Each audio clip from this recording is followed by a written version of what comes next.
সোনালী আভায় রঙিন গ্যালারি, উত্তেজনায় কেঁপেছে ইডেন গার্ডেন্সের প্রতিটা ইঞ্চি। আইপিএলের নতুন মৌসুমের প্রথম ম্যাচে কেকেআরের মুখোমুখি আরসিবি। প্রস্তুত উৎসবের মঞ্চ, কিন্তু ডিকক ব্যর্থ। শরীরের কাছাকাছি থাকা ক্ষুরধার ডেলিভারি। ডিকক চেয়েছিলেন কভার চিরে বেরিয়ে যেতে, কিন্তু এগিয়ে আসার খেসারত দিতে হলো তাকে। টস হেরে ব্যাটিংয়ে নেমে শাহরুখ খানের দল প্রথম ওভারেই উইকেট হারালো।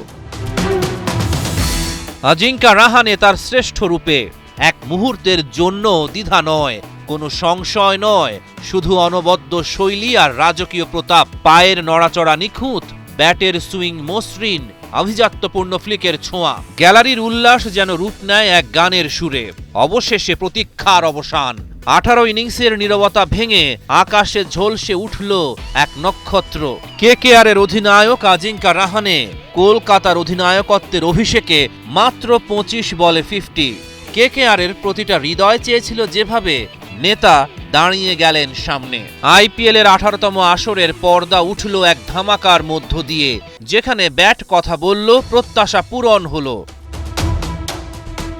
কলকাতা নাইট রাইডার্স স্বপ্ন দেখছিল রান উৎসবের, কিন্তু ক্রিকেটের রঙ্গমঞ্চে নাটকের অভাব নেই। হঠাৎ করেই ম্যাচের ছন্দ বদলে যায়। একের পর এক উইকেট যেন কেকেআরের স্বপ্নে আঁচড় কেটেছে। নারায়ণ 44, রাহানে 56 আর ভেঙ্কটেশ আইয়ার 6 রান করে ফিরে গেছে। ইনিংসের মাঝ পথে কলকাতার সংগ্রহ ছিল 2 উইকেটে 109, কিন্তু শেষ পর্যন্ত বেঙ্গালুরুকে মাত্র 175 রানের টার্গেট দিল। দলের এমন পারফরম্যান্সে শাহরুখ খান হতাশই হলো।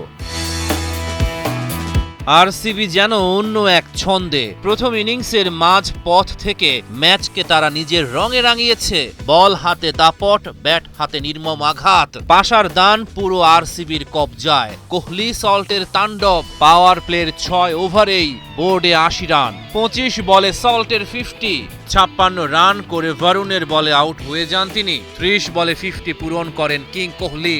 শেষ পর্যন্ত সহজ জয় তুলে নেয় আরসিবি।